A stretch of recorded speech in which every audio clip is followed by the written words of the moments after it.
Pat, you turned old yesterday. How was that? Very, very old, mate. It was good, except for all the aches and pains, you know. Yeah. Is it sort of nice. Is it sort of like you say? I think I've heard you say before that you don't get older, you level up. Yes. Did you get a point to spend? What did you spend it on? Rum. +1 to rum effects. +1 to rum enjoyment. Yeah. And did you finish your bottle of rum?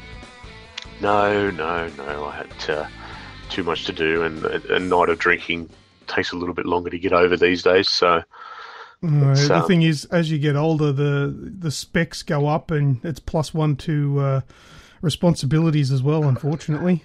Yeah. There's always those that rear their ugly, vicious heads. Ooh, you can dance if you want to, if you like. Yes, fancy that. One time I don't turn my phone off.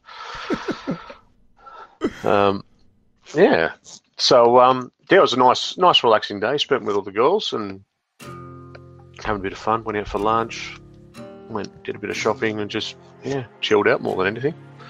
Excellent, man. Well, congratulations. I'm glad you had a lovely day. Thank you. Let's get into the show. Press start.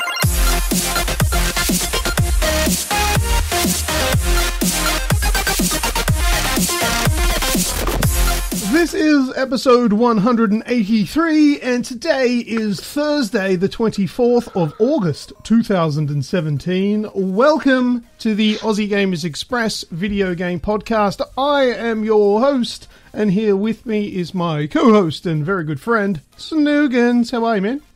Good, buddy. How about yourself? I'm fine, thank you, on this glorious morning. We're doing a morning show because you're on holiday, aren't you? Holiday mode. Couple of days off. At least I put pants on this morning, so that's a good way to start it. Oh, well, only because it's cold, I guess. Yeah, pretty much. Wow, so you get a few days off, and then you got time off next week. Next month too, don't you? Yeah, end of next month. A couple of days off because we're traveling. Traveling to Queensland for the EB Games Expo. That should be fun. But anyway, before we start, here is this week's show in preview. First up, as always, video game discussion. Then we'll do video game news. And in news this week, I've got Xbox One X, Project Scorpio Edition, Age of Empires 4, and PlayStation has been hacked. Then we'll do user-created content. Then what's that sound? And then last words. And I've got an interesting last words for you, Snoogs. Oh, okay. I'm intrigued. Yes, you should be. Everybody hold your breath until the end of the show. No, don't do that. We'll have a few deaths on our hands. Well, that'll be news for next week. Listeners die listening to Aussie Games Express podcast. Anyway, let's do video game discussion. All right, Snoogs, what have you been playing, man? A bit of this and a bit of that. Well, you were sick last week. We didn't have you on the show, so you've got a couple of weeks to account for. What have you been doing? Mate, unfortunately, that week I actually was sick. I was sleeping roughly 16 hours a day. And is that an illness? Uh-oh. Yeah. Whoopsie. No, so all I was pretty much doing up until last Friday was laying in bed watching TV and watching TV series called Grimm. So I started that again and pretty much watched it back to back. Yeah, I've heard of that. What's that about? How to explain it? It takes a few twists and turns, but at its core, there's people that live amongst us that are part what they call Vessen, which is pretty much they're part animal. So right. Whether they be like a werewolf type thing or a lake monster type thing, or it pretty much says that the animalistic side, can take over these certain people, and it's part of what they live with. But a lot of it's based around the old Grimm nursery rhymes. Yeah, that's what I was thinking, like those fables. Yeah, yep. Yeah, okay. Yeah, so a lot of it's based around that sort of stuff, but yeah, it's given a bit of a modern twist and whatnot. So it's actually it's quite good. Well, I enjoy it anyway. It's there's 5 seasons currently on Netflix, and I'm up to season 5, episode 14 now. So smashing through, eh? Oh, it's not a bad way to spend your time when you're laid up in bed. Yeah, laid up in bed, so I was just dozing in and out while watching that. But after that, mate, I've jumped back into the Division. Ah, of course you have. Lovely. Yeah. So update 1.7 dropped last week, I believe. Yes. Excuse me. And so yeah, downloaded that. Jumped in full of promise and hope and whatnot. And I don't have a lot of positives to say about it. The core gameplay is still there. The core enjoyment that I get is still there. But I think it's kind of run its course now. The update pretty much what it's done. It's put these new global events in and new tiers, and unfortunately another currency that you've got to try and get instead of having to pay premium currency for skins, emotes, all this sort of stuff. You can actually earn them now. Yeah. Well, I mentioned it while I was talking to myself last week. I was part of the news. Yeah. Well, so you get your global event currency, and then you can go and trade it in at the premium vendor. And global events are a different book, but you can get premium currency where you finish daily missions, you do headshot damage, you do a few bits and pieces, you find parts in the dark zone, and it all builds up so that you can go and get these specific loot boxes. But the core gameplay, so these global offensives, or the global events, they call them, which is they're pretty much outbreak events, so outbreaks of this virus. And the enemies that you'd face off, so your PvE sort of style, those enemies are now infected with the virus and highly contagious. So what happens is if they get close to you, you start to lose health. Okay. All it seems to have done, though, is stop you rushing through a mission. Yeah, because if you get too many enemies around you, you're just going to die. You drop quick. You drop stupidly quick. So you go back to having, the 4-man team, everyone sort of having a specific role. So pretty much two firepower, 2 healers, and you still just walk through it. Okay. Once you get, like I tried to do, so most of the missions on challenging I could walk through by myself. I tried to do one on my own with my my firepower build, and it didn't work.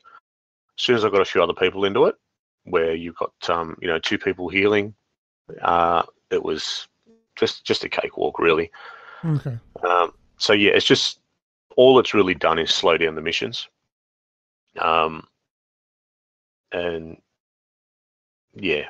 Yeah, as much as these updates don't really appeal to everyone, I think they really are appreciated by those that don't play anything else. It's all they're playing, because it just changes things up, gives them something new, I guess. But when you're, I don't know, not that you're a casual by any means, but you do play other things, so it's sort of like, it's still the same game, playing it over and over again. It does wear a bit thin.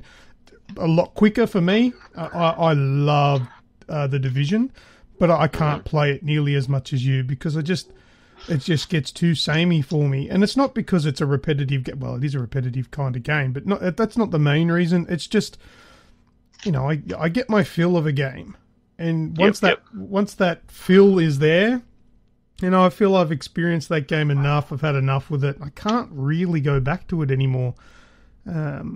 Same thing happens for quite a few games for me when I do play them a lot. Yeah, well, I spent probably an hour in the dark zone when I first jumped back on it. Yeah. And was running around with a mate of mine, Hayabusa Boy.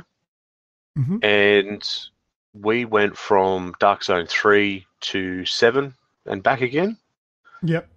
And didn't encounter another person.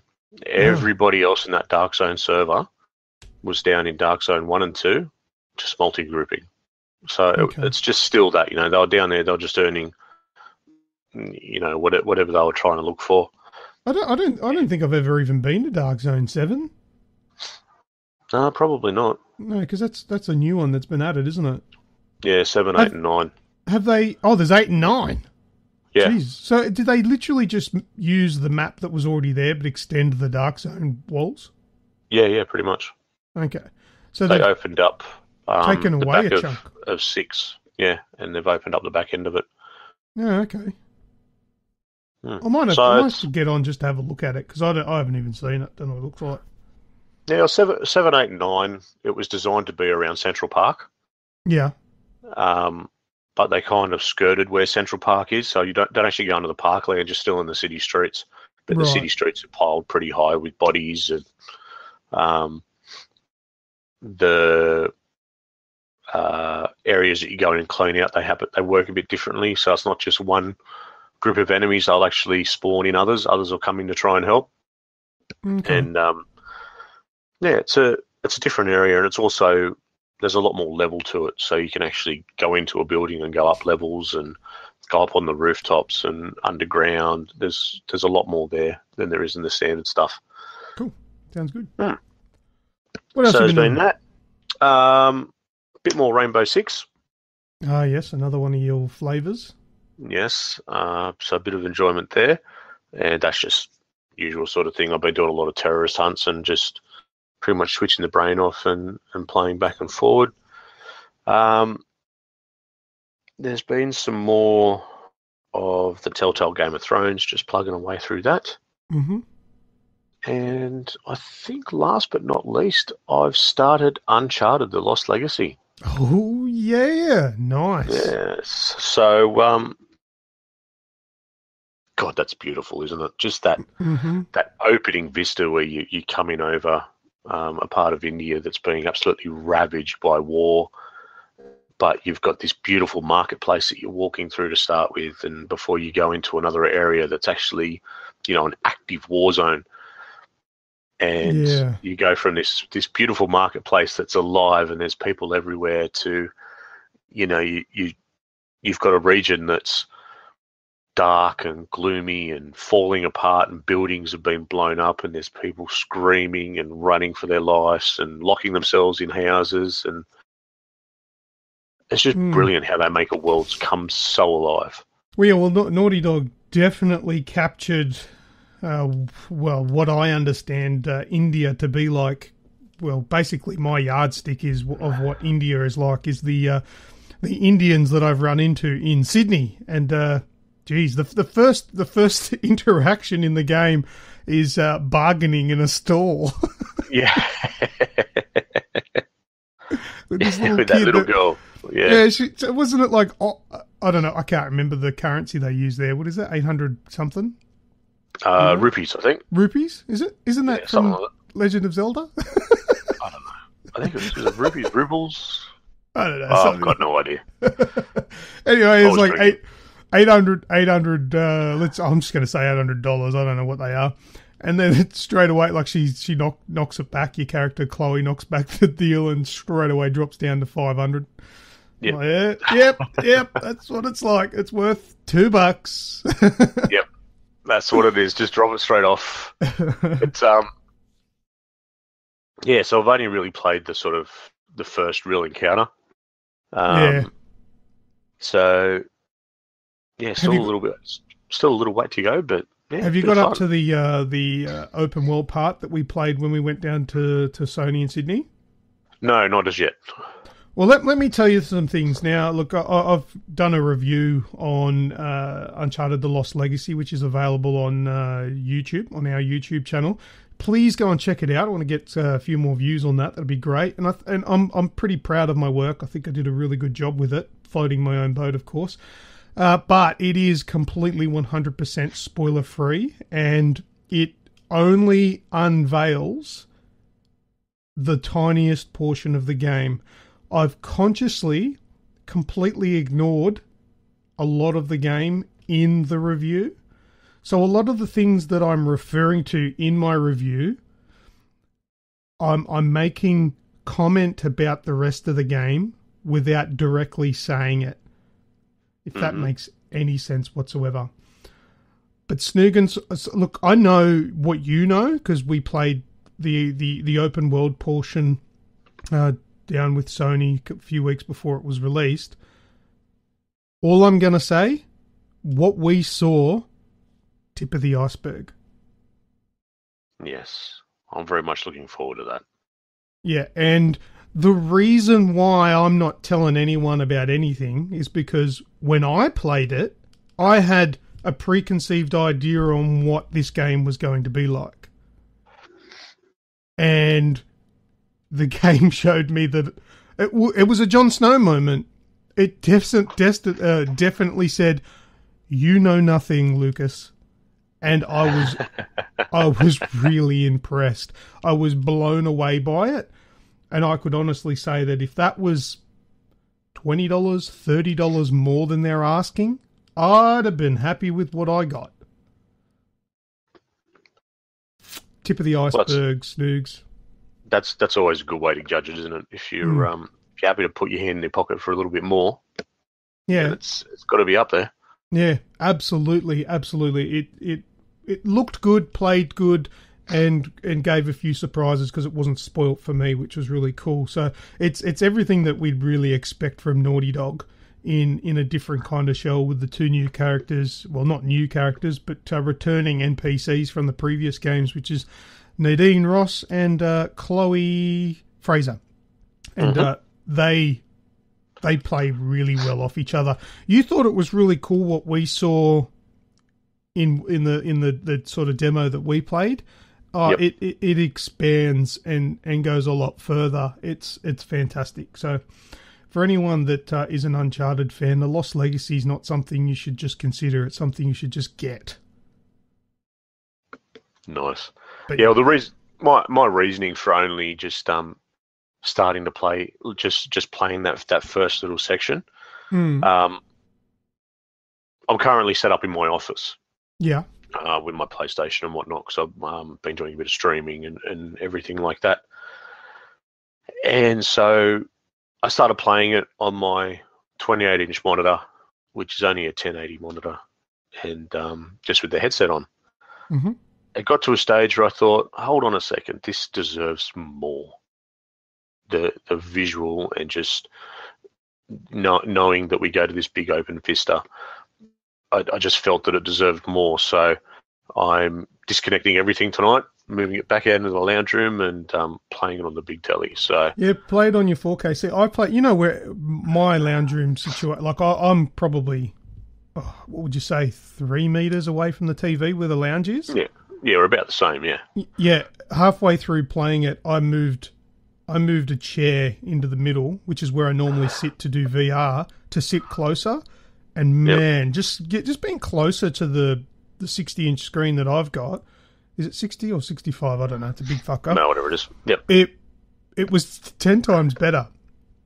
It was really that was the thought. So it's like, well, it really deserves to have all the bright colours and just completely take in my field of view just to really engross myself in it. So that's what I'll be doing over the next few nights.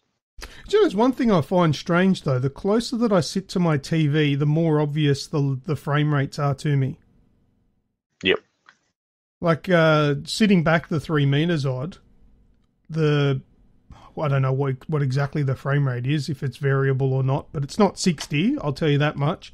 It didn't really faze me too much, but it was a little bit more obvious when I sat closer that it wasn't 60 frames a second in the campaign section of the game anyway.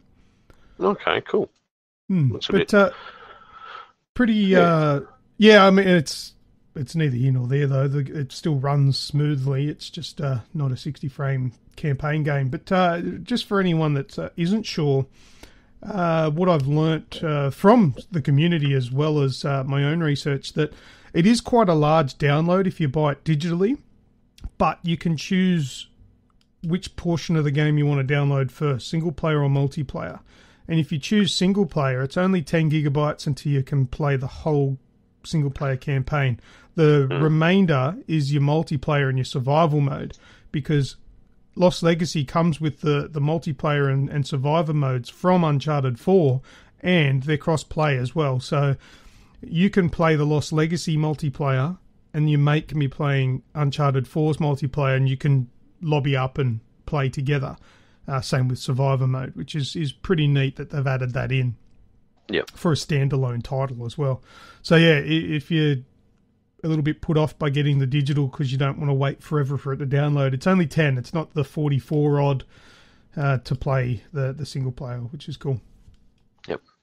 And it's already had an update. Yeah, has it? I don't think I noticed. Yeah, mine updated last night. Was that big? Not that I'm not sure. I did it while I was offline. Okay, that's annoying when you can't see that. If it's already downloaded, you can't actually see how big it was. Yeah, I'm not sure on it. But yeah, that's it for gaming wise. But I do have another little bit to talk about that's that's still related as well. Absolutely. Yes, as we said in the pre-show, I was lucky enough to level up. I made it to another one yesterday, and about 6 o'clock last night, I get a knock at the door. What the bloody hell's going on here? So the girls are going crazy. Who's that? Who's that? And it was a courier. At 6 o'clock at night? At 6 o'clock at night, yeah. So old mate had an extended lunch break, I think. I think so. He was kind of, oh, you, Pat? Yeah. Here you go. And just sort of handed me this box and off he toddled. And I'm like, okay, cool. No worries. I'll have a look at this, see what it is. And open it up. And it's our controller that we get to try from Relentless Controllers. Yay. So they sent me through some details last week to pretty much build one, to take your pick, use their online builder and build yourself a controller. So I've gone on, built pretty much a first-person shooter controller. I'm playing a lot of Siege. Destiny's on its way. And I dare say that I'll be playing a lot of that as well.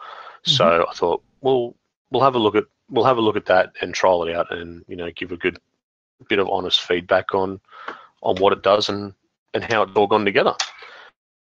And mate, first impressions, you wouldn't think that this is a custom controller. This looks like something that's come in the box with the PS4. It is absolutely stunning. I've got a red, like a smoky red sort of faceplate on it. Everything on the faceplate feels just quality. The controller itself is based on, as you know, the PS4 Pro controller. And yeah, the faceplate, it all sits. There's no creaks, there's no cracks. The joins are all good. I've got Elite sticks in it, so the interchangeable thumbsticks. Yep.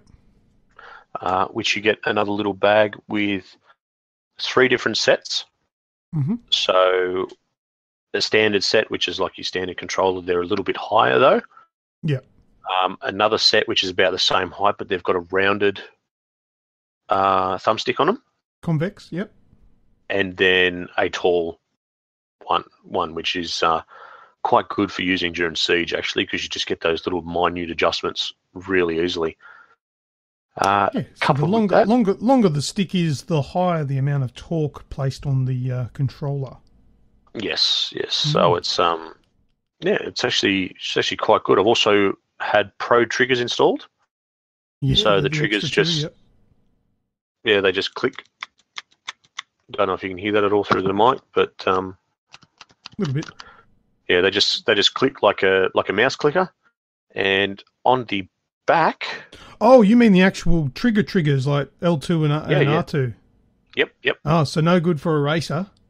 No good for a racer. No, it's either on or off. Yeah, right. Yeah, okay. so it's so it's just you don't have that travel. It's literally just a couple of mil, and it clicks on. Yeah, that's fantastic for shooters because it's immediate on. Yeah, and playing a bit of Siege with it last night, it was exceptionally noticeable. Yeah, good. My my controllers are all a little bit slower because I have played so much racing games with them where you're constantly on and off it. And so I actually feel when I'm playing a shooter, you can actually tell there's a little bit of controller lag just with the pull on of the trigger. With the Pro triggers, it's just brilliant. I was up the top of the leaderboards a couple of times last night in the few casual rounds that I made. The triggers themselves are the same, aren't they? They just don't go in Exactly as far, is that right? Yeah. Yep. Yeah, exactly the same. It all looks exactly the same. The only thing that really looks different is on the back, I have the X and O button on either side of the back of the controller. Yeah, they're the two buttons that I really want on a controller. Mm. Yeah, and there's still the ones on the face still work, but I've also got second ones on the back, so your middle finger sort of rests on them, and you can use them, for your jump or your crouch and lay down. And once you get used to it, it's it took me a few rounds to start using them last night, but just the control to be able to crouch and move and look at the same time, it's it was brilliant. Yeah, it's the sort of thing that does take you a little bit to get used to, but the second you don't have them, you miss them. Yeah, exactly. Yeah. So all round there'll be a video up, probably either later today or definitely by the time this comes out. Yeah. Just showing it off, and also I'll be doing some streams with some video to show them off in that too. So yeah, nice. That red faceplate that's on it, is that soft touch as well? They say it's soft touch. I'm not 100% sure. It feels like a little bit. It should feel slightly rubbery. Maybe. Maybe. It's weird. It's weird to explain. I've got the 20th anniversary controller as well, and yeah, but that's just hard, isn't it? Yeah. That's just hard. But the red one doesn't feel soft. That's the only way I can describe it. It feels gentler. Yeah, so the rubberized coating on them, they're not soft, so to speak. They're not going to be spongy, but they have kind of like a strange, like grainy, not grainy, but like it's a gentle feel. That's the only way I can describe it. It sounds like it is the rubberized. It doesn't feel harsh on your hands, and it's not cold like the standard ones. They always seem to be cold. This one doesn't feel that way. Yeah. I can't think of something that has that I can say it's like this. I can't think of something that everyone would have that is a soft touch. I don't know. Anyway, all good. Looking forward to those videos. We'll see how that goes for you, man. Yeah, that'd be good. And so mate, that's it for me. That's it. All right. That's it. Let's move on to what I've got for my week. Now, the first game I'm not allowed to talk about. Okay. So, what I've thought of to talk about it without talking about it, to not breach the NDA, I'm going to talk about it, and I'm not going to tell you what I'm talking about it. I'm not going to tell you what I'm talking about, if that makes sense. Mm-hmm. This is my attempt to talk about something without talking about something. It's kind of like Fight Club. Okay. Right. So edits at the ready. All right. Yeah. Yeah. So I've been playing a game, and it's on a platform that I own, and it looks nice, and it plays okay, but I can't really find like a reason for I can't really find what you're actually meant to do in the game. It's a little bit strange. Like it's a really cool setting. The graphics and the art styles used is really nice, and it's online, so it throws you in with a bunch of people, and you go around doing your thing. But yeah, I can't find, like with maybe an MMO or whatever, there's missions that you can go do, raids, stuff like that. From what I can see in this game, it is like, it's not finished, so obviously this is probably just a bit of a taste for the game, so it might not have anything, or I might not know what I'm doing. But I kind of feel like there's really nothing to do. So I've played it for a little while, and I was like, oh, I'm sort of a little bit bored because I'm not really doing anything. I'm sort of just walking around. It kind of had that Minecraft-y kind of feel to it, where there's no point, but you can do stuff. But there was no building that I could sort of, like a building mechanic that I could see anyway. But I don't know. I'm intrigued by it, and I definitely will jump on board this one when it comes out because it does look like it's pretty cool. But yeah, I don't know. There's a few people talking about it when they shouldn't be, but I've heard people saying that it's absolutely fucking amazing. I'm like, did I get the same version? Yeah, I don't know. Do you know it? Not that I want you to say it, but do you know what I'm talking about? Nope. Okay, well then, NDA intact. No idea. I've got... No, I've got nothing. But anyway, I don't know. I'm quietly confident that it'll be a good release when it does come out. But I think in this early stages, I don't think there is a lot to really experience. I think it's just exploration. But anyway, we'll move on from that so I don't get in trouble. Trials Fusion on the Xbox One. That's out now. Have you downloaded that yet? Nope. Oh, get it before the end of the month because it's free. Maybe. Get it. You know, it was really cool. I've gone on there and I haven't finished it yet. I've only done through maybe a third of the tracks. I've owned every single one so far. So everyone that was on my friends list that had placed times, I'm now on the top of all of the ones that I've done. Unless they've gone back and beat me again. But Dirt Derby, you know how that's my super duper time on the PlayStation 4? Yes. On the Xbox One, I put in a time that is almost exactly the same as my PlayStation time. Oh, God. My PlayStation time is, ever so slightly quicker, but by nothing. I don't know, are they hundredths of a second? Maybe 200ths of a second off. If that, maybe 150, but I love it. The thing is, though, when I first started playing it, the servers weren't working. And I thought, oh, God, I thought the Xbox servers were meant to be so much better than the PlayStation's, but I couldn't bloody collect. It's probably Ubisoft's problem, but couldn't connect to the servers on Trials Fusion. But they came good eventually, and all my times counted and all that sort of stuff. So, yeah, I've been playing that. That's I love that game. I would actually say that it plays better on the Xbox because of the... Really? Yeah, well, the Xbox controller has trigger vibrators. Oh, yes, of course. So I find them really helpful to find the point, like a friction point where you're about to lose traction or what have you. And that's really good for real steep hill climbing to know when to ease off and all that sort of stuff. So, yeah, no, I'm enjoying that. And I'm throwing out the challenge out there. Anybody listening that considers themselves a bit of a Trials Fusion buff, add me on Xbox, Luke1, Lewkone, and let's battle each other's times. Let's even do some multiplayer. That brings me to another point, Snoogs. It's been a while since I have been on Trials Fusion, but there doesn't seem to be any normal multiplayer anymore. They've replaced the multiplayer with like a ranked match. So there's no standard. So you can't humiliate your mates anymore. No, you can do private. Yeah, you can do private matches. That's no drama. But you can't do private matches with a standard. We can't do private matches online anymore with other people. You can only do just private between you and your mates that are in the party.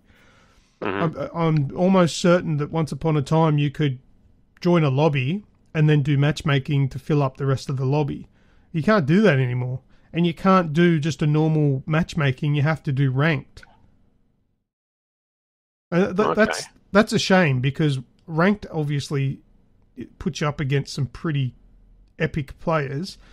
And I just get spanked. Even I get spanked. You know, I'm no good when it comes up against these, like, Trolls Fusion buffs.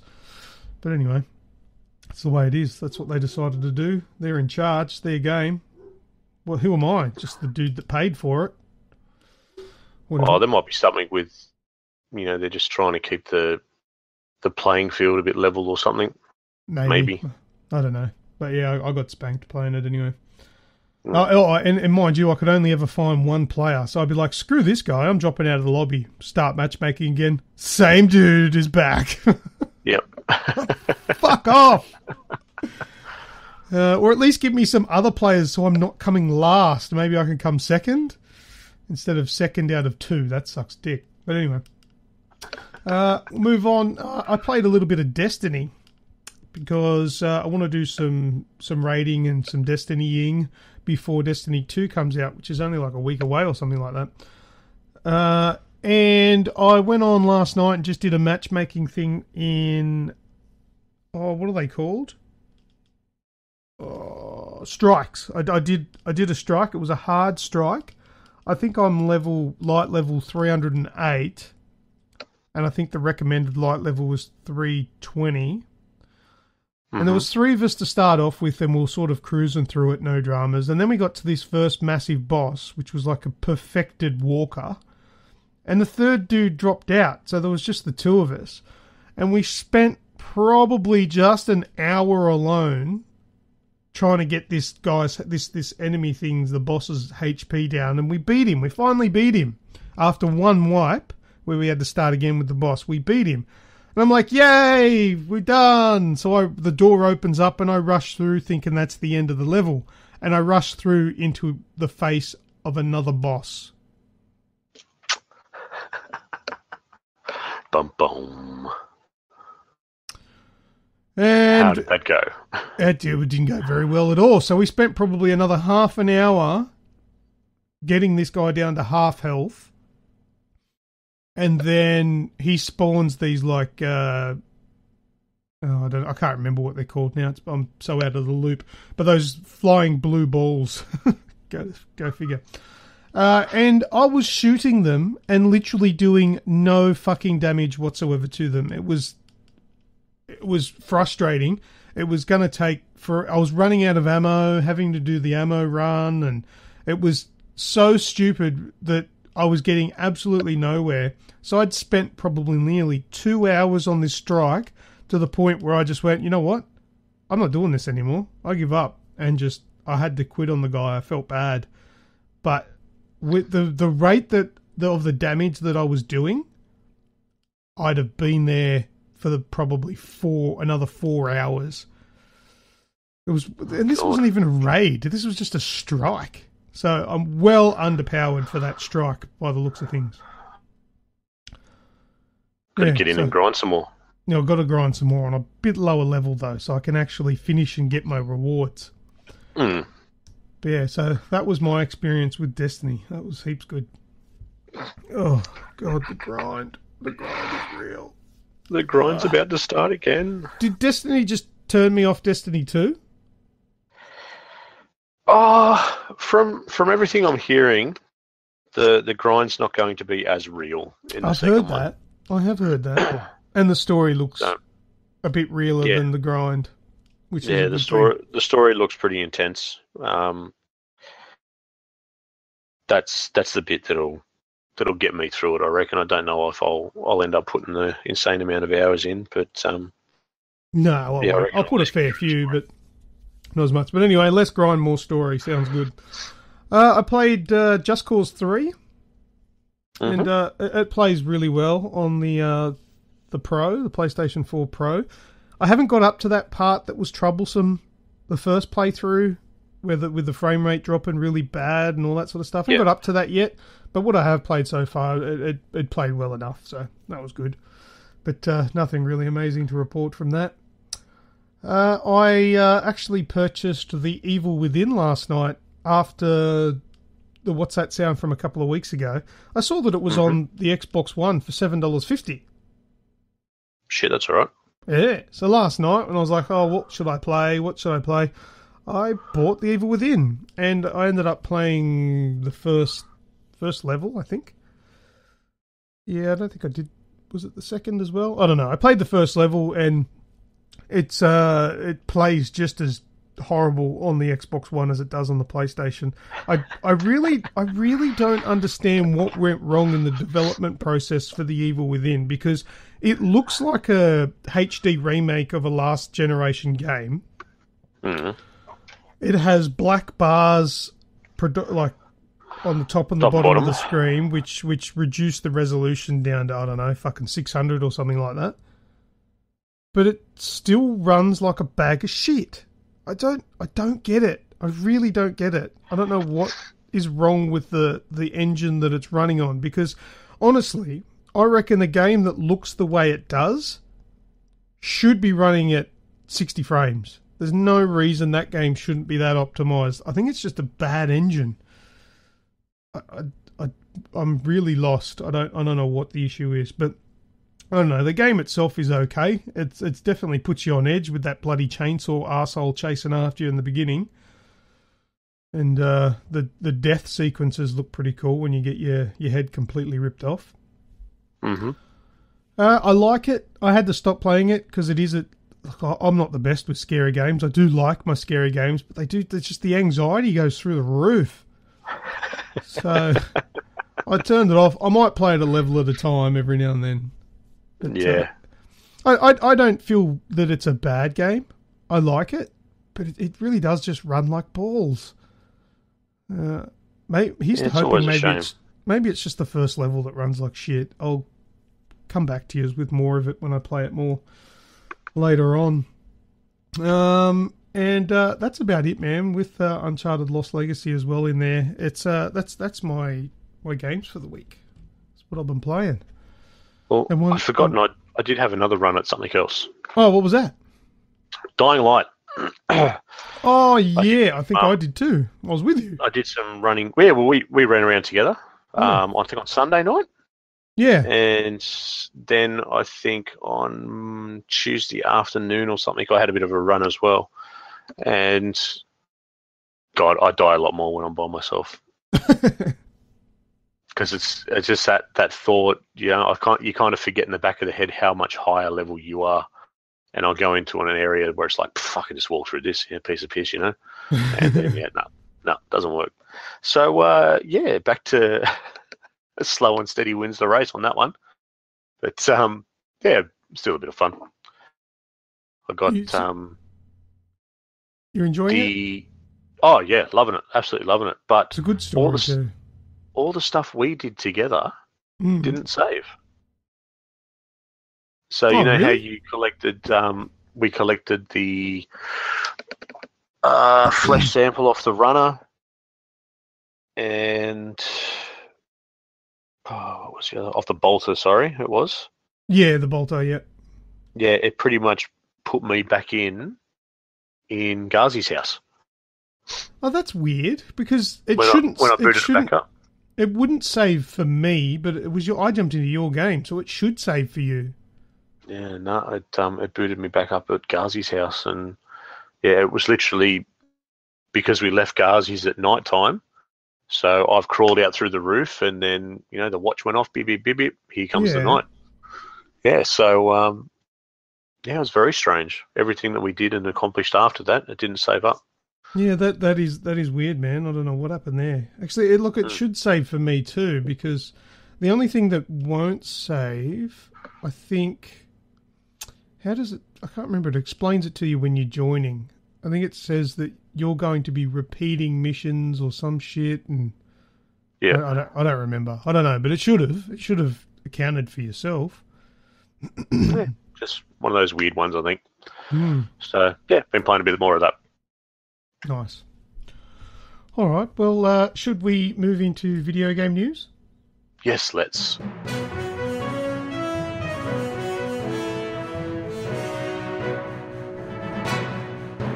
All right, video game news time. First up in the news, we've got Xbox One X Project Scorpio Edition has been announced. Microsoft has announced at Gamescom that the Xbox One X will come with a limited edition Project Scorpio Edition.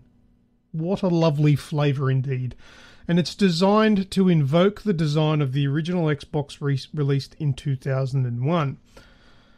The Project Scorpio name allows Microsoft to use the branding of the original code name, which is Scorpio, and that's how the console was referred to prior to this year's E3. And it comes with the controller with the special edition logo and an exclusive stand to allow the system to stand vertically.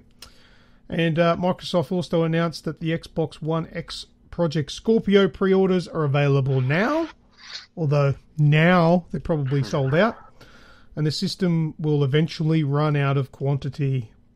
And the Xbox One X launches on November 7. So they're going to have. You remember when the Xbox One came out? They had the Day One edition, and they had Day One edition written on the controller and on the console and that same sort of thing. Yep.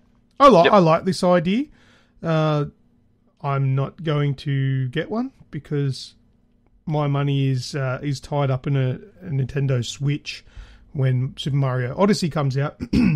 But I do like this for fans that want to get it day one. They get something a little bit different. Yeah, for sure. I think it looks absolutely stunning as well. Just it's only a small tweak, but it's enough. It's just the way that it's been done actually looks brilliant. The high contrast with the dark sort of charcoal console with the lime Xbox green for the Project Scorpio logo looks really cool. So, I think Xbox fans will go batshit crazy for it because I love it, and I'm not even that mad about the Xbox. Well, they have the Microsoft store, so Microsoft Australia store, sold out within a few minutes. Mm-hmm. Then a couple of hours later, JB Hi-Fi went up, and I'm not sure how their levels were going, but I know EB Games' first round sold out, and then at 2:00 yesterday, they released some more online, which I think went through pretty quick as well. So it's definitely a favourite amongst fans. I like the idea of it, and I would love to get one, but I just have a look at how much I play my Xbox, and there's just no point. Yeah, that's about the way it goes, really. I mean, there's some decent trade-in deals. I think it's like 400 and something, might be 450 if you trade your Xbox One S with one game. Yep. But I think you're only getting about $100 for a standard Xbox One Fat. Yeah. You actually get more money if you trade in a PS4 Pro. Yeah, well, yeah, that's of higher value. I think it's $299 after a Pro trade-in, but okay.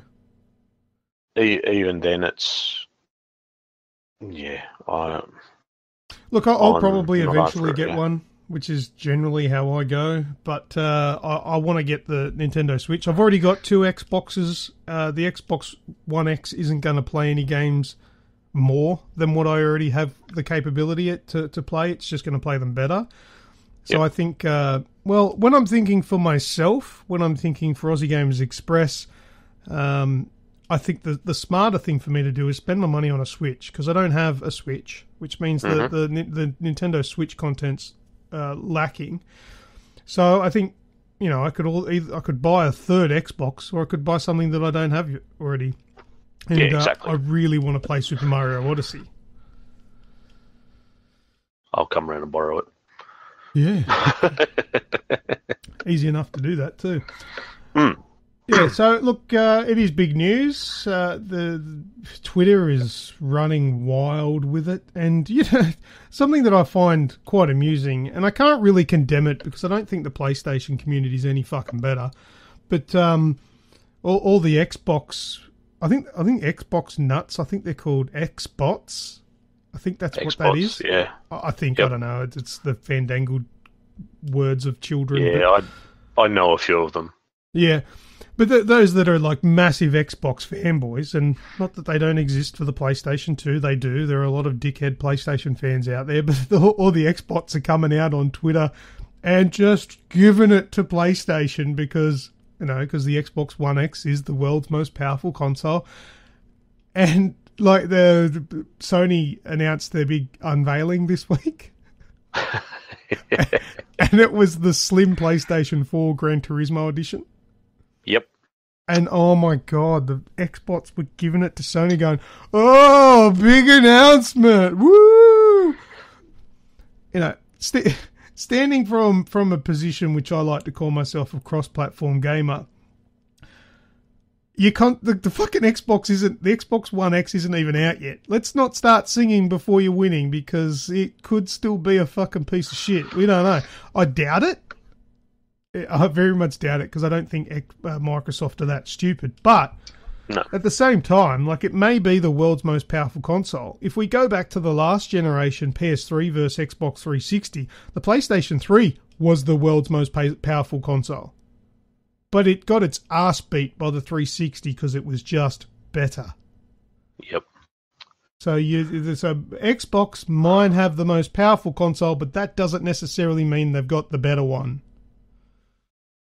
So I don't know. I would like to see the Xbox One X fucking smash it and have awesome games and play really well. But time will tell. We need to sit back and wait for these things to happen. It needs support. It does have some awesome games coming. There's a really cool lineup for the Xbox One coming in the next 12 months or so, as long as they don't keep getting fucking delayed. But it's. I think a lot more people need to be a little bit more humble about where they're coming from, because PlayStation people have done the same thing for a few years now, bagging out the Xbox and all that sort of shit. But better than the PlayStation fuckwits if you start doing the same thing. So let's keep our wits about us. But anyway, I don't know who I'm talking to here. Anyway, probably a brick fucking wall. No, I've met a few people who, through what we do, are part of these, the XBOTS. Mm-hmm. And a lot of them are old enough to know better. Oh, absolutely. And I find it absolutely hysterical looking at, little jabs that they have. And they're just complete, clickbaity things, and that they'll find something online that's blatant clickbait. Like, it's a blatant advertisement for something else, but they post it up saying, it's as though they haven't even read what the article was. Like, oh, this just proves that PlayStation doesn't know what it's doing. And I'm like, come on, man, just relax. It doesn't matter. I don't mind like a bit of banter between your mates. But when you're getting into like a full-blown argument with some stranger on Twitter over this, it just seems like a little bit of aggravation for nothing.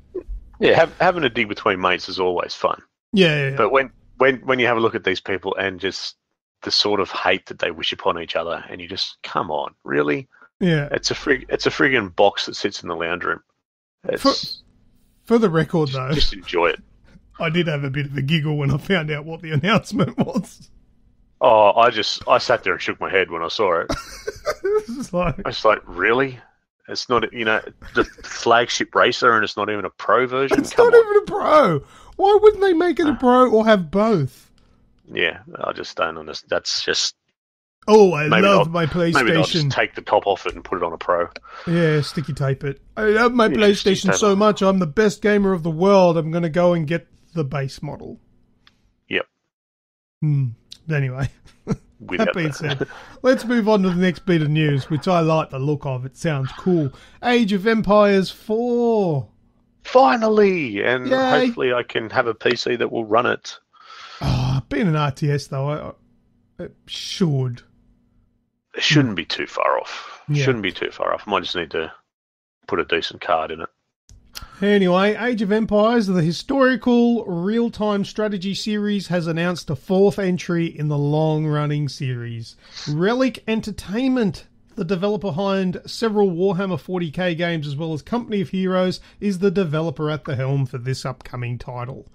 While no further details were announced, Microsoft did debut a trailer, which you can see now on our YouTube channel. That's Aussie Games Express. Go and check it out and subscribe, please. Don't click the subscribe button if you already have subscribed, though, because that unsubscribes you. That's a bad thing. Microsoft have also announced that Age of Empires Definitive Edition is releasing on October 19, and that Age of Empires 2 and 3 will also receive the Definitive Edition treatment in the future. I like the sounds of all of that. About time. Which actually reminds me about a game that I tried last night that I didn't mention in video game discussion because I forgot. It was a last-minute play while I was waiting for The Evil Within to download. That was Halo Wars 2. Oh, nice. Yeah, like another RTS kind of game. And I played the first level. That was boring as batshit. And then the thing went bloop, bloop. You can now play The Evil Within. So I stopped playing it. I'm sure it gets a lot more enjoyable, but that first level was so fucking boring. In the Warthog? Yep. What the hell was that? Yeah, that's the lead up. Once you get through that, it goes bang. It is still an RTS, but the story really goes nuts. Yeah, I felt like they gave me a twin stick shooter and made it an RTS. I just felt like I should have been driving that Warthog, not pointing where I wanted it to go. It just the design of that level, because there's like a chase sequence where you got to escape and whatever. Because there's a shit ton of Covenant chasing after you. And that was it. And all I did was I'm scrolling off the screen to click where I want him to go. So I'm not even watching the action take place. This is really dumb. It's just the first level. But anyway, I played that. All right, let's move on to the next bit of news. PlayStation hacked. Did you hear about this one? I did. It was Twitter and Facebook accounts, wasn't it? Yeah, I don't know about Facebook. I only heard about the Twitter stuff. But I think the clickbaity news that is going around everywhere is that, although I think I'm a little bit guilty of that right now. Oh, well, fuck it. Is they're sort of making it out like PlayStation's been hacked. Well, their social media accounts have been hacked. So essentially Twitter and maybe Facebook, I don't know. I know it was Twitter for sure. It was hacked. It was the official PlayStation Twitter account that briefly popped up several tweets this week stating that their accounts and databases had been compromised by a hacking group called Ourmine. Have you heard of them before? No. No, I've never heard of them before. But anyway, the tweets were quickly deleted, but not before the internet could gobble them up for eternity. So what they actually tweeted was, "Hi, it's Ourmine. We are a security group. If you works at PlayStations, then please contact us at ourmine.org. Okay. That's it. There must have been a few of them, but that's the one we've got captured anyway. So, yeah, good on you, Ourmine, you fucking idiots. But, that almost sounds like a test. A test?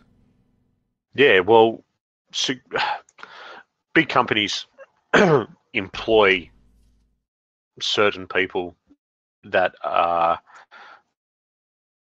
generally hackers to actually try and hack their try and hack their servers to increase their security systems. Oh, I see what you're saying. Yeah. So that almost sounds as though it was an in-house test that's someone's released. Gone live. Yeah. Yeah, maybe. Actually, let's have a look at who this Ourmine is. Probably should have done this beforehand. A little bit of research as to who the fuck they are. But you know what? I didn't. And that means you get to hear my clickety-clackety keyboard going. Ourmine.org. Security group homepage. Ooh. I've clicked on it. If this cuts out, I've just got hacked. Do you have a company? You can hire us to secure your company for a month or more. Yeah, they've got good English. Swift and painless refunds anytime. Experience top-notch vulnerability assessment today. That sounds like what you said. Just the fact that the way that you said the tweet was done, there was no malice in it. You know, when people in the past have done it, they've there has been that attack feel on it, whereas this was Yeah. like a, hey, we're here, let us know, Yeah, come talk to us. We're going to tell you why your thing's rooted. But that's not PlayStation. That's not Sony's issue. That's Twitter's issue. Secure yourself in the internet, social media, and email with one of the best hacking team.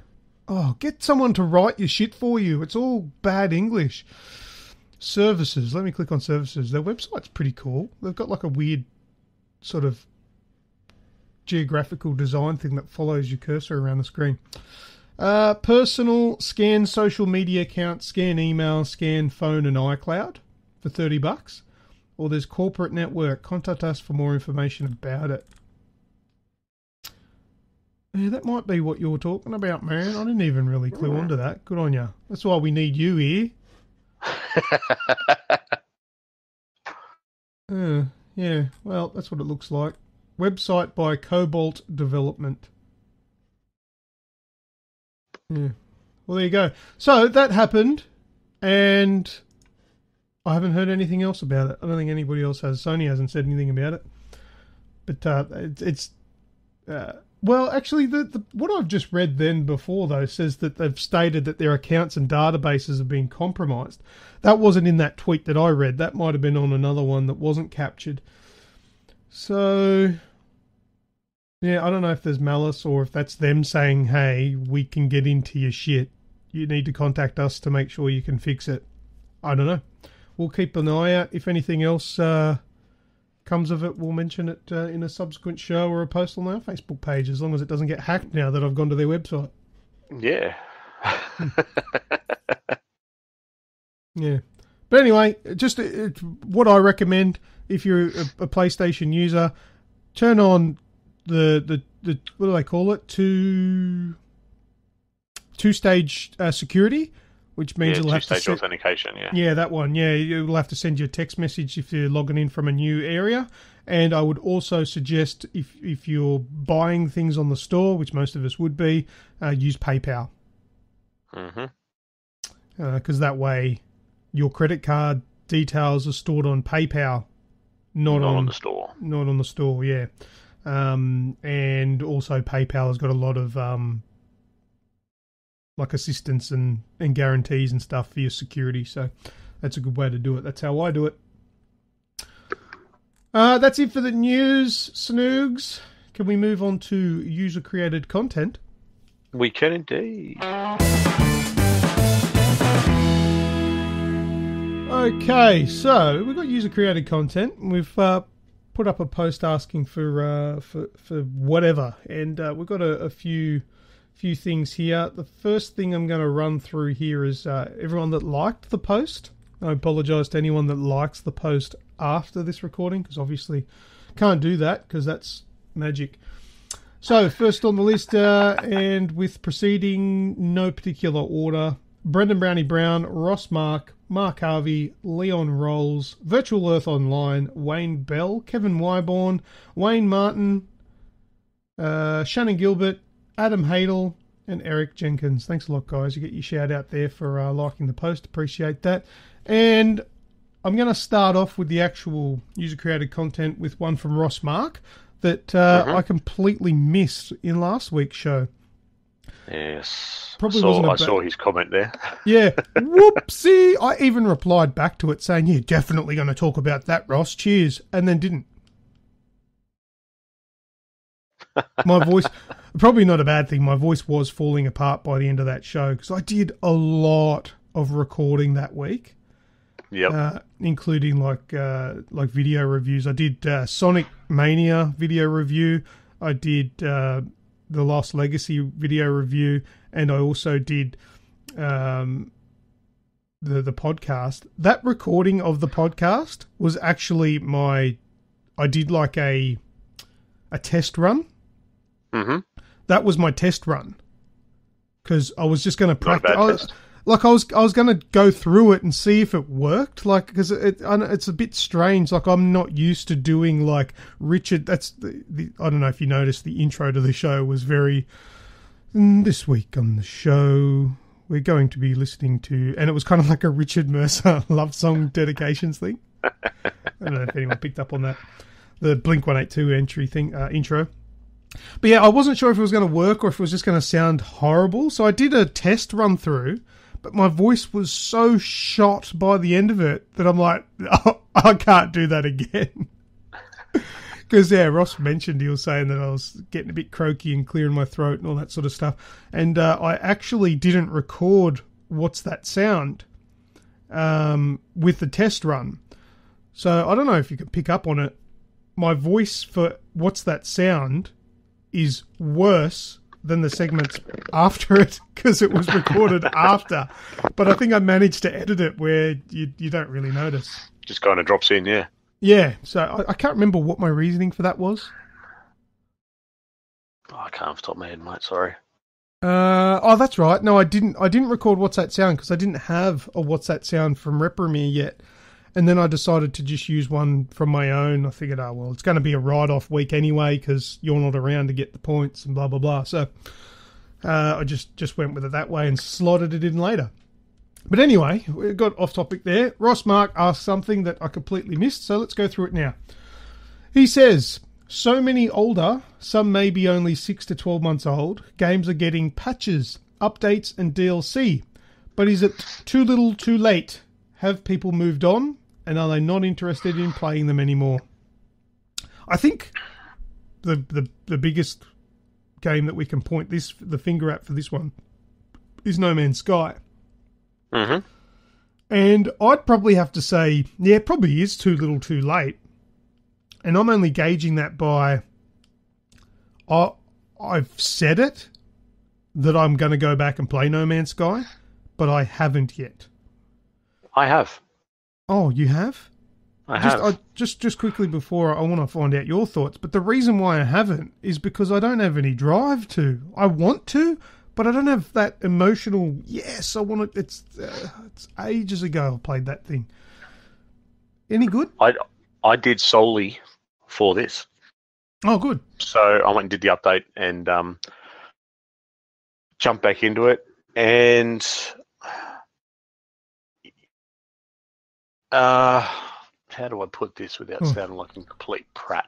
Oh, it sounds like it's shit by what you're saying. Mate, you know what? It looks fantastic. Okay, so where I last left off, I was in a space station type thing, right? So wasn't on a planet, was up in space. I'd got in and landed and got out and blah blah blah. So when I booted it back up, I just jumped back into my old game, took off, and a planet that I had originally landed on was still there in front of me. So I just went back to that and had a look around. Now, when I got there, the flora and fauna were completely different. So the actual procedural generation is working now. Previously, I never really saw any animal life of any specific note. Oh, really? Now, yeah, I never really found anything. Every planet I went to was just a wasteland with a little bit of, there wasn't really any trees or anything. It was just crap constantly. Okay. Now I've gone back to this one and there was, creatures that were running around on, 6 legs on the ground and doing their thing. There was one that was about the same size as me, up on 2 legs, walking itself around, looking like sort of like a dinosaur type thing. So that side of it has changed. Visually, it looks fantastic, but it's still boring as hell. There is, it's. I just don't have the drive to find out what it's about. Does it have that multiplayer thing now where you can join up with your mates? I don't know. I don't know. If that's the case, I'd like to do that. But yeah, there's a lot more happening. There seems to be a lot more ships in space, but actual having a name pop up above it or anything like that, I never saw. And while I was on the planet, there was a few times when other ships come into orbit and come flying over the top of me, but yeah, again, there was no names or anything on it. But all right, I'm going to play it. Yeah. Hopefully I'll have the time. I'll play it tonight and I might live stream some of it and see if there's any difference, so I can see if I can back you up next week. But I reckon I'll probably feel the same way. We'll see. But yeah, I think a lot of the times, Ross, if games are either fixed or patched a long time down the path that aren't particularly high player active games, yeah, it can be too little too late. But I don't mind it, because it's a nice feeling when you go back to a game and it's been patched and it's things that are fixed or there's more to it when you get there. Kind of has to be a cool game to start off with, though. Yeah, which is even, Horizon Zero Dawn has had a new patch where they've got a Snoogs mode. Snoogs mode? Yeah. Which one's that? I think it's called Super Easy or something. Oh, the Super Easy, like the Explorer mode. Yeah. Yep. For people who only want to experience the story, yeah. There's that one. There's a super hard mode. Like there's a New Game Plus mode added to it. Yeah, that's right. And there's some other graphical enhancements. The Division, which I've already spoken about, it's just got a big update. Siege is going into Season 3. It's just had its big update for the Operation Health, which was something like 15 gig download. That one's probably a little bit different because it is an esport game. So they're always going to be building on that. But there's a few out there that I think are a little bit, too little, too late. Yeah, absolutely. But not all. Some of them are really well appreciated. But again, something like No Man's Sky, where someone's picking it up for the first time, it's ridiculously cheap now.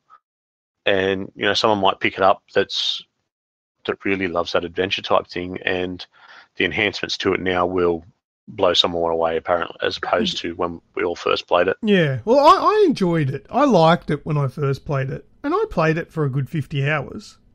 But then it sort of ran a bit dry. Yeah. All right, let's move on. Paul David Clennett says, what is your favourite roster of video game characters? Actually, before we enter this one, I was listening back to the podcast last week, and I kind of didn't answer his question properly. So it's good that you're here as well, because I think you're about to do something similar. But I think Paul was saying last week that he's going to get a video game tattoo. He asked what we would get. I talked about his and the other comments, but I don't think I said what would I get. So I want to answer that question now, last week's one for Paul. I've had a bit of a think about it through the week. If I was to get a video game tattoo, there's no prizes for working out which game that would be from. The Last of Us for me, I would have to get something. I would like to get maybe the Firefly symbol, and then try to convince the Foo Fighters fans that it's got nothing to do with the Foo Fighters. And if maybe I think it's a fern leaf. I'm not sure what it is. The tattoo that Ellie has that covers her scar for The Last of Us 2, Part 2. Mm-hmm. That'd be pretty neat as well. And something from another game. It would have to be something from Metal Gear Solid. Maybe the Foxhound patch. Something that it'd have to be something that signifies. Maybe something from Shadow Moses from Metal Gear Solid. Tactical espionage action. That was the game that really did it all for me. So maybe something like that. Oh, it'd be really cool. The save frequency from the codec. Do you know what I mean by that? No. Did you play the original Metal Gear from the PlayStation 1? Oh, mate, not since the 90s. Well, when you would dial in to the codec, you'd have to actually put the frequency in to save the game. Oh, yep. Yeah, I'd like to get so they just look like numbers, but like have the little codec and the frequency displayed, which would be the save frequency. That'd be cool. So that'd be my ideas. What about you? I don't really know if I know any I've got anything in a game that I would tattoo on me.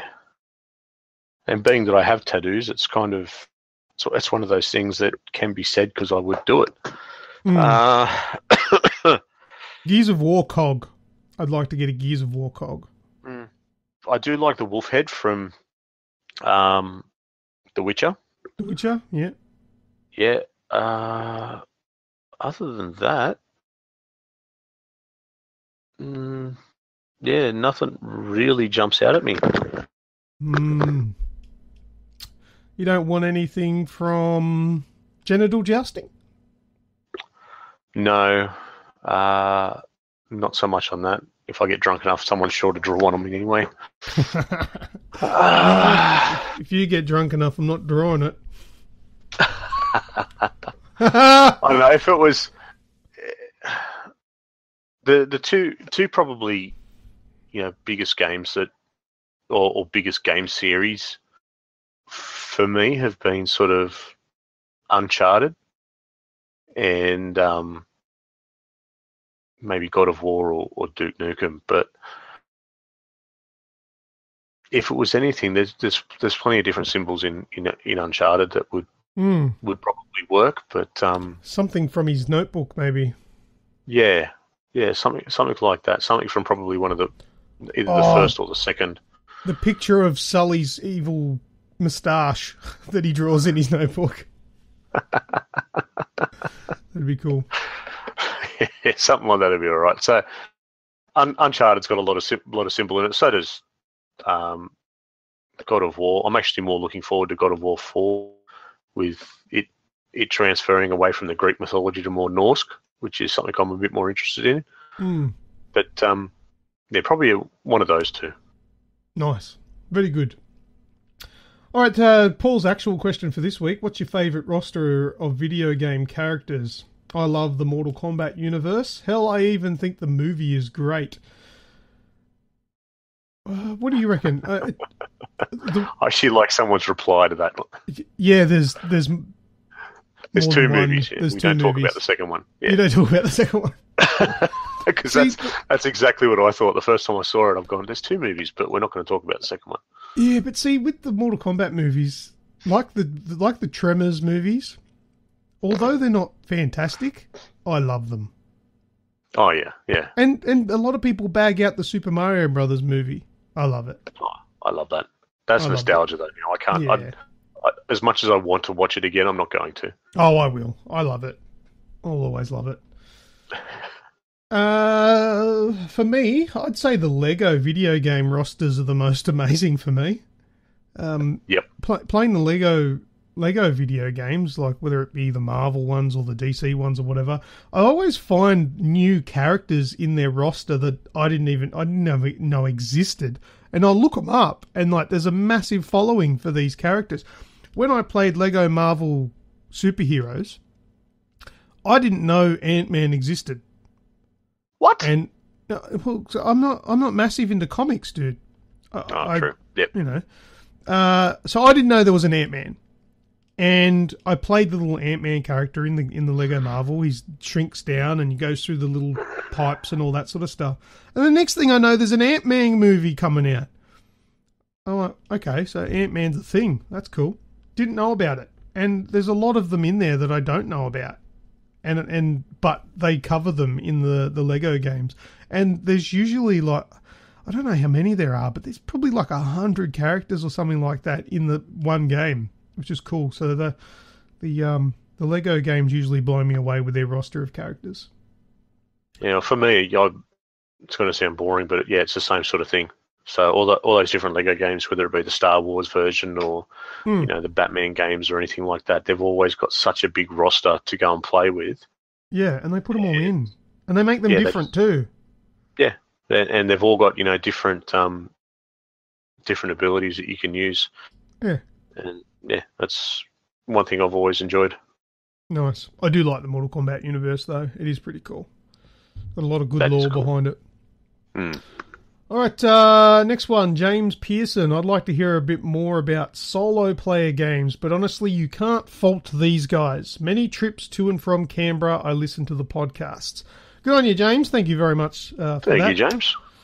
Do we not talk about single player games enough? Is that what he's saying? I think. Is that what that means? I don't know. I guess we just talk about whatever it is. maybe we don't get into the single player. Solo games are very hard to talk about because you and I have this very set outlook on how we would like to review or talk about a game, and we do it in a way that we want to hear about it. So we don't talk about spoilers. We don't get into the story very much. And yeah, so we're intentionally vague about it, aren't we? Yeah. So maybe that's what James means. Hit us up on the post, James, if that's what you mean by it. We're more than happy to go into it a bit more if that's what people want. But we try and steer clear of really spoiling anything, because a solo player campaign is so heavily built around the story. You don't want to know what's coming before it gets there. Yeah, exactly. So yeah, I think that might be what he's going on about. But like you said, yeah, chuck a comment on this the pin post on the Facebook page, and let us know. Give us a little bit more detail, and maybe we can work something out and be a little bit more accommodating. We'll do what we can, man. You listen to us, so we're happy to try and accommodate. Or if you're wanting us to stream a few more solo games, mate, we're more than happy to do that as well, because we're on streaming most nights. So yeah, hit us up. Tell us what you're after. That's it. James also says maybe it would be cool to get a few special guests. Now, I've prepared an answer for this one, which kind of explains where we're at.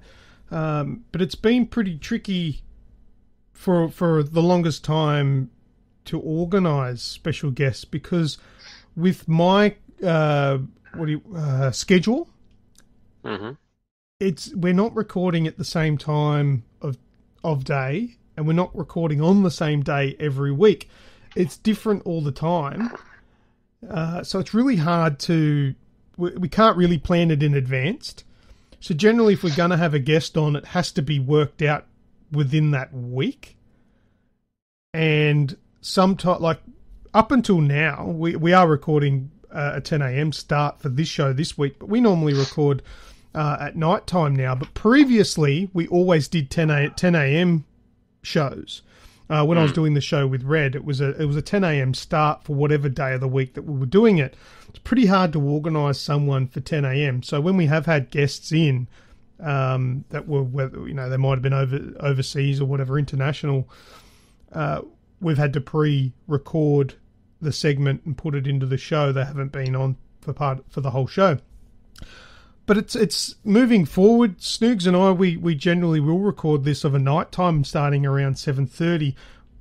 If we can get guests that are flexible enough to work out within a few days, like to say confirm within a few days what day and what time, we might look at having some guests on for the show. I mean, I don't know. What are your thoughts on that, Snoogs? Oh, yeah, for sure. Yeah, so whether they come in just for a segment or, as part of the show, it's something that I think it always adds a new dynamic in, and be good to hear someone else's opinions. Yeah, and I've definitely had people coming forward wanting to do that, wanting to be special guests. It's just been super hectic. It's been really hard to organise it without dicking another person around. So I haven't pressed the button on any of them as yet, because I don't want to be like, okay, we're recording at this time on this night, and then have to go, oh no, wait, that's changed because something's happened or whatever. So I haven't wanted to dick anyone around. But look, I think with the way that we're doing things going forward, might be a little bit more accommodating. So we could probably have a look at it. I've got a guest in mind that I want to get on the show first. I won't name this person because I don't want to sort of put them on the spot in case they don't want to or can't, because I haven't actually had a word to them as yet. But there are a few people that are lining up to get on the show. So definitely a good suggestion, James, and it's definitely something that I've been putting thought into, and we should be able to push the go button in the future. Next one I've got here was a late submission from Chauncey Gonzalez. Have you guys seen Raiden in Injustice 2? They made him look more heroic than Superman. WTF was that trailer? I watched the trailer. I went and had a look at the trailer, and I don't know, it just seemed like a normal trailer to me. It's got Raiden in it, Hellboy and Black Manta. Mm-hmm. Is there something that I missed? I think I missed it too, because I saw Raiden come in and thought, oh, that's pretty awesome. And then Black Mamba come in and shot his rockets off, which Hellboy grabbed. And the thing that pissed me off, he was having a cigarette, not a fucking cigar. Yeah. Hellboy does not smoke cigarettes. Yeah, I thought that too. That was the only bit that got me. It was pretty cool how he lit it off the rocket and then let it go. And it goes, just let it go. I just thought that was pretty awesome. But yeah, it actually upset me that he had a cigarette, not a cigar. Yeah, but look, the trailer was cool and Raiden looked cool, but I don't know if they went overboard with him, or I don't know. Maybe I missed something. Mr. Gonzalez, if you are watching this, if you're watching this, then get your eyes checked because there's nothing to watch. If you're listening to this, go into the pin post on Facebook and comment further the conversation. That'd be good. That's it for user-created content, Snoogs. Let's go into What's That Sound?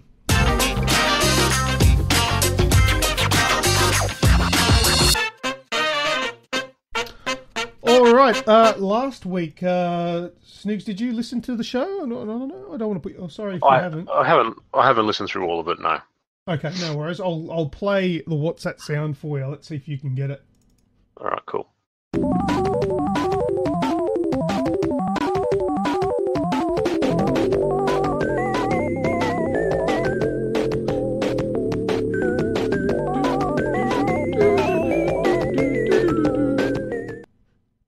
Do you know what that is? It sounds very, very familiar, but no idea. It should. No idea. No. Well, that was last week's What's That Sound. I got it correct, so I get a... No, I'm just kidding. I don't get a point because that's my What's That Sound. It is from Micro Machines, Mega Drive. Yep. There you go.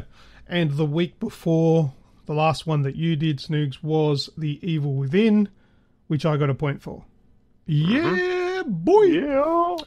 All right, so we got another one here. This one is from Repremiere. I don't know what it is. What's that sound for episode 183? Let's have a listen. It is titled Boom. Oh, I might have a guess. I'm going to have a guess before we play it, just from that. It's probably just the way I said it that's making me think this. Headshot. But I'm guessing Gears of War. And I haven't listened to it yet. I promise you I haven't listened to it yet. Just because of the way I said boom just then. All right, let's have a listen.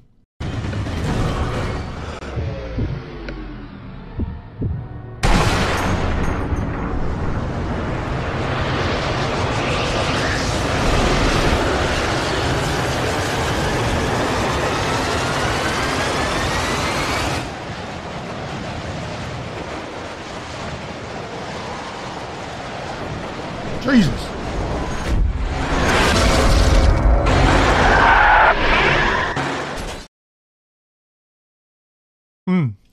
It's not Gears of War.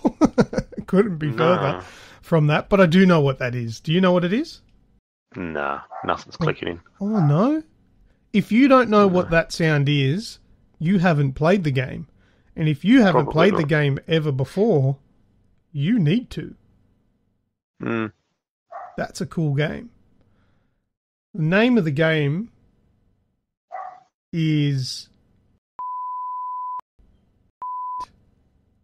And if I had to pick which one it was, I would have to say that would be... I'm going with because that was a really long shot.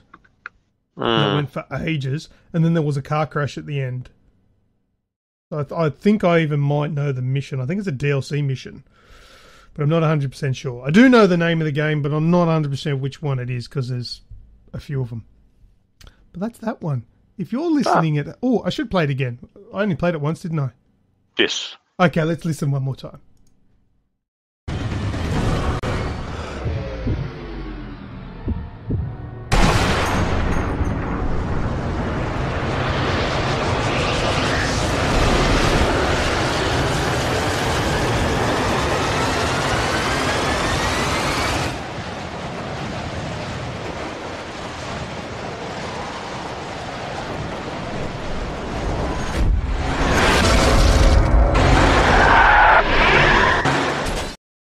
Right, so if you're playing along at home or in your car, wherever the hell you are when you listen to this podcast, because you're a legend, if you think you know what this week's sound is, then send us a message to our Facebook page and you'll score yourself a free game. That's it for What's That Sound, Snoogs. Let's go into last words. Right,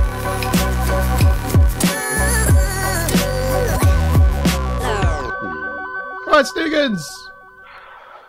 You got any last words? I've got some stuff. Last words. But I have my little surprise for you that I said to hold the breath for, so you go first. Last words. Probably just a reminder. Make sure people keep an eye out over on Twitch and jump in and say good day whenever we go live. Yep, that's a good thing to do. Also, if you're listening to this, it'll be Sunday or later, so go and have a look at Snoogs' review of the, or video and review or whatever of the Relentless Controller's controller. Australian made too. Yeah, some good local guys too. So they're absolutely brilliant. Yeah, perfectionists. All right. I've got just a quick mention that didn't make it into the news. Fear Effect. Did you ever play Fear Effect on the PlayStation 1? No, it doesn't ring a bell. Oh, it was a sick game. I loved it. I think it was brilliant. It was kind of like a Telltale game that actually had gameplay. It was really cool. Cell-shaded graphics and all that sort of stuff. Look it up, Fear Effect. It was on like 4 discs. It's being reinvented for 2018. So Square Enix and French developer Sushi, sounds Japanese, are bringing back the Fear Effect franchise via a remake of the original title called Fear Effect Reinvented. And the game's scheduled to come out next year on PlayStation 4, Xbox One, Switch and PC. The thing is, though, it's not just like a HD remaster. It's a full remake from the ground up that's staying true to the original, but they're tweaking things like the controls and making it a little bit nicer to play. Looks nice. There is a video up on YouTube somewhere. If you look it up, you can check it out. It's pretty short, but you'll be able to see a little bit of what the game looks like, which is really cool. So check that out if you're interested. I put up on Twitter and Facebook a question asking, what are you playing Destiny 2 on? Mm-hmm. You're playing it on PlayStation 4? Is that right? And the Xbox. I'm getting it on both. Are you getting it on both? Yeah, I'll probably do the same. Twitter said, so like the winning vote was the Xbox One X. And Facebook said PS4 Pro, or PS4/PS4 Pro. So there's a definite divide there. The Xbox people are hiding over at Twitter, and the PlayStation people are cruising along around in Facebook. We need to merge these worlds more. I want to get more of our Facebook people across to our Twitter, and more Twitter people across to our Facebook. Let's get you all together mingling, and let's see what kind of fireworks are created from that. Feel free to post questions, comments, concerns, or whatever you're thinking on the wall. And if it's of particular interest, we'll share it on the main wall. Indeed. Take a look at that. Show us what you got. Oh, Pat, you sent me the picture from Last of Us. I did. That is what I was talking about. The moth with that fern leaf looking thing.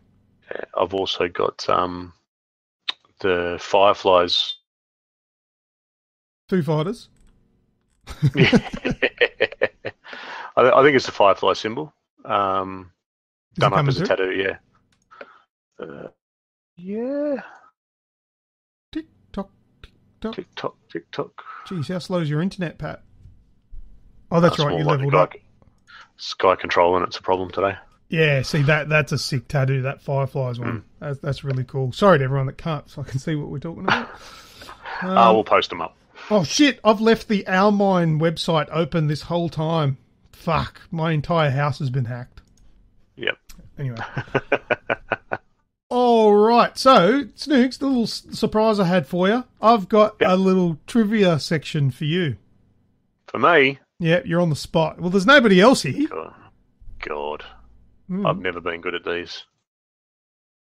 Unless you want to try and get someone else. Wonder what Reprimir's doing. Probably sleeping, wouldn't he? No, strangely enough, he's usually up. I might give him a ring. Got him on loudspeaker.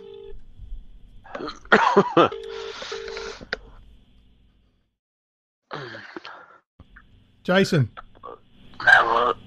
Oh, were you asleep? No. What's the matter? No. I've been sick for the past couple of days. Oh, you're sick? You poor bastard. Sorry I'm laughing. We're recording the podcast right now. I was going to get you to join in for a trivia section. You poor prick. No. Ask away. Are you serious? You sound like shit. You still want to do it? Yeah, man. Committed to the cause. What a fucking legend. All right, you can't hear Snoogs. Let me see. Say hello, Snoogs. Hey, Jace, how are you, mate?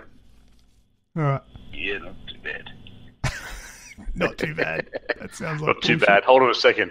All right, we might get... are you getting echoes, Snoogs? No, it's all good for me. Okay, sounds good. Because you're coming out of the loudspeaker, so Jason can hear just quickly on the fly. All right, well, let's get this done quickly so poor Jason can go back to bed. You're a trooper, Jason. All right, question number 1. You're going to have to be quick on this one, Snoogs. Fox, Falco, Slippy, and Peppy are from what video game series? Oh, shit. That's Star Fox 64. Yeah, Star Fox. That is Star Fox. No idea, Snoogs? No, I never played Nintendo. Oh, you poor child. I was a Sega boy. Whatever. You have to play them so good. You do have to play it. Not the new one, though. It's pretty piss poor.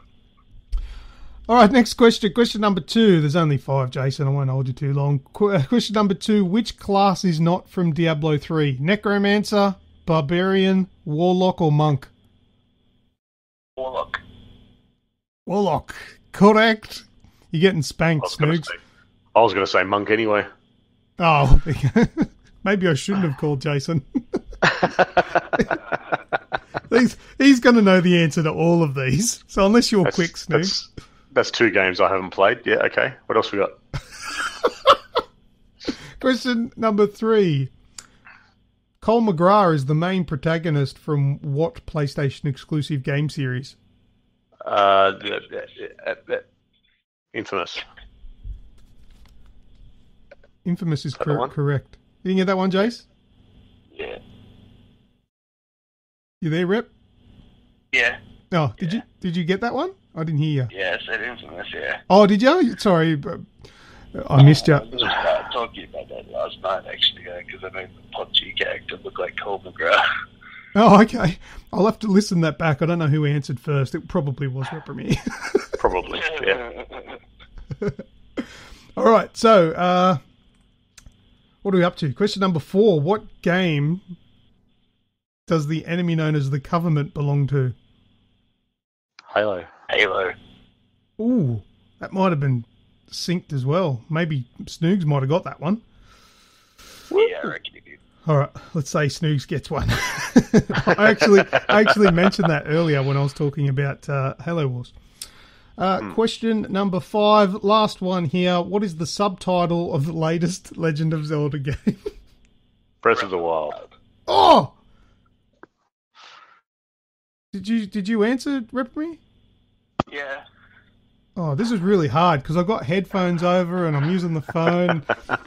This is all going to be video ref, I think. But I think it's safe to say that Reprimir took that one out. And I didn't really write the questions with Reprimir in mind.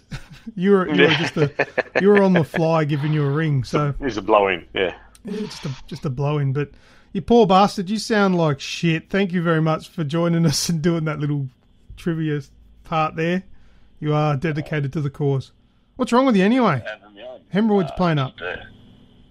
Just a bad cold. Bad cold. Bad cold. You sound dead, dude. Yeah, not yesterday, but it's been sort to barely talk. That was great. All right. Thanks for your time, man. We'll let you go. No, thanks for having me on. No worries. Get some rest. I'll talk to you another time. Bye-bye. See you, mate. Wow, he sounded like shit. He did. And he still said, I'll do it. I was expecting him to say, I'm going to go, man. And I wouldn't have blamed him. Fuck. Oh, dear. Poor son of a bitch. But anyway, that was a bit of fun. I put that together because I know I had nothing better to do. That's a bit of time on your hands. I did have a bit of time on my hands, among with other things. All right. Well, that's it. That's the last words. That's the podcast. Anything else, Snoogs, before we finish it up? No, mate, that's all from me. Thank you, everyone, for listening. Wonderful. One last thing. Thanks again to Stickfigure from Xbox and Chill, Down Under Gaming. Gave us a wicked shout across on his podcast. We're in a bit of a shout loop now, though, because he was giving me a shout because I gave him a shout, and now I'm giving him a shout because he gave me it. Yeah, it's a shout loop. When does it end? It's like an echo. Echo. No, that's all right. Doesn't need to. It's always good. Yeah, that's right. Go and check out Xbox and Chill. It's on iTunes now. It's on a bunch of other things. You can check them out on YouTube. I go and subscribe to their stuff. Watch their podcast stuff as well, because they actually play video games while they're doing their podcast. So there actually is something to watch. Hence, it's Xbox and Chill. So they play Xbox, chill, and talk about video games, and they have a different guest every week. So go and check them out. Yeah, that's it. I'm done. If you got any questions, comments, concerns, put them on the pin post on the Facebook page, and we will do our best to get back to you in a timely fashion, or you can send us a private message, whatever you like to do. But thank you very much to everyone listening, especially everyone that got this far into the podcast. As always, I am Lucas. And I am Snoogs. Lovely. Catch us all again next week. That's it. We are finished for another week. We are packing up our bat and ball and we're going home. If you're keen for more content before the next show, then head over to the Aussie Gamers Express Facebook page and give us a like. And check out our website at www.aussiegamersexpress.com. We are also on Twitter, YouTube, Instagram, and every other social network that you can think of. Except that weird one that no one uses. You know the one. This podcast is also available on iTunes, Stitcher, and TuneIn Radio. See you all next time on the Aussie Gamers Express Video Game Podcast.